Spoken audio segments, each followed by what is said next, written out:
锁的时期，看一下街上还是很忙的。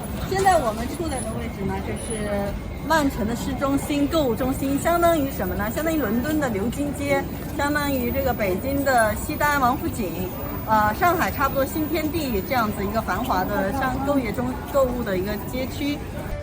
从疫情下人流量也可以看到曼彻斯特的人口的密度，这几年是增加了很多，吸引了不仅海外以及伦敦地区的各业人士移居于此。此地到底有何魅力？翻天覆地的变化带来了哪些机遇？我们借由近期 BBC 的一部纪录片《曼彻斯特》，为大家展开这里到底发生了什么，有什么房产投资机遇。Good morning, Manchester. Manchester, one of Britain's fastest developing cities. Our new home, right there. The skyline is being transformed in front of our eyes as thousands of new high-rise homes appear every month. There's not been development on this scale in any other European city ever. With the population set to double in the next 5 years, there will be property winners. Wow, this is amazing, isn't it? That's £3 million worth of apartments to be sold. And losers. It's just becoming so desirable and being forced out.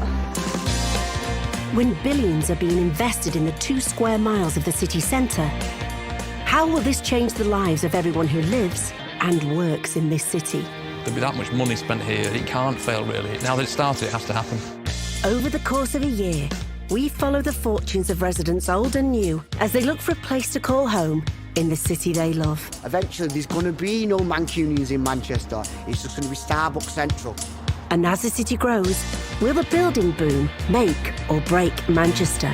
It's exciting. They go on about New York, the city that never sleeps. Manchester's just like that.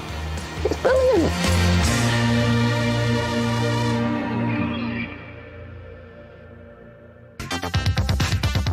Jenny Platt runs a Manchester estate agency and has lived and worked in and around the city all her life. In that time, she has witnessed a seismic change in the city's landscape. What really surprised me is the scale. These buildings are absolutely huge. In the last 8 years, development has accelerated and penthouse flats built on once derelict land are now selling for in excess of £1.4 million. But it's not wealthy individuals looking for a home that's driving the growth. We are having an awful lot more investment, especially from overseas, simply because we have high yields. So for every £100,000 that somebody is putting in as an investment, you're going to get an awful lot more back per year in Manchester than you are in London. Let me open this up for you, and you can have a little look. I was thinking that this is quite nice. 40% of these buildings that are going up are specifically for renters. They're not for any individuals to buy. OK, so, new kitchen. Yeah, so everything's hidden away. It's really quite lovely. Yes. BBC Radio Manchester. It's 9 o'clock and it's Tuesday morning. You're listening to BBC Radio Manchester. Challenge now for Tim is to keep on track one of the largest regeneration projects in the city and transform Piccadilly East into Manchester's most desirable new neighbourhood. So how many apartments have you got under construction at the moment? About 1,000. Yeah. Worth?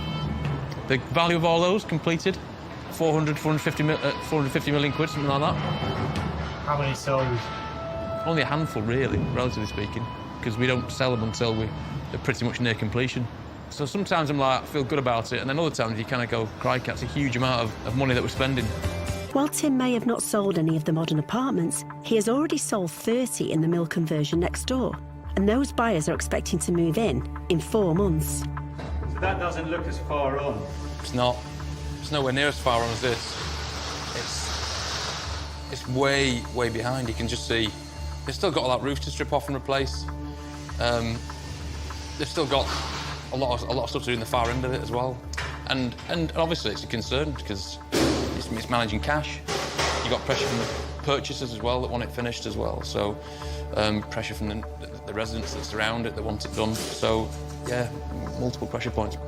The building delays are likely to cost Tim £250,000, and pushed back the buyers' moving in dates by at least 2 months.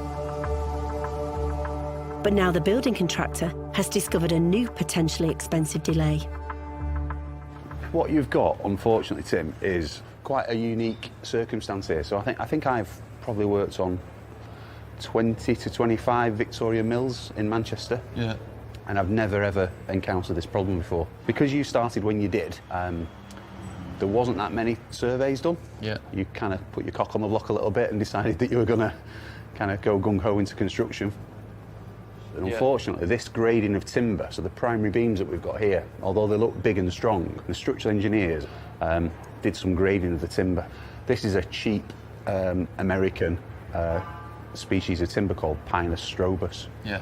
This was ungradable. It was off the chart. Right. So they actually said it was closer to balsa wood than it was to oak on the grading. It was just bad luck, unfortunately. Yeah. Based upon the delays and based upon the cost of the additional steel and the additional work in terms of forming the new slabs and the trial pits and everything else, what's your gut feel in terms of the cost of the job?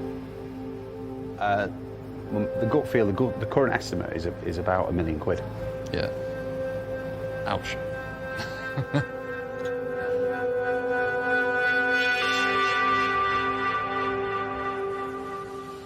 以上 BBC 的第1集也是真实的反映出曼彻斯特众多开发商遇到的问题：工期的耽误、工期的延迟，造成了项目资金压力大，甚至出现缺口，项目自然就延期交工。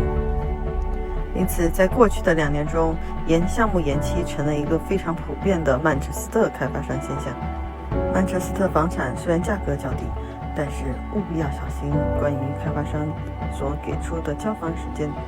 那我们这一集到此结束，下一期将给大家带来在这个延期交房的项目中的投资机遇。那谢谢大家关注，也敬请期待我们下一期节目。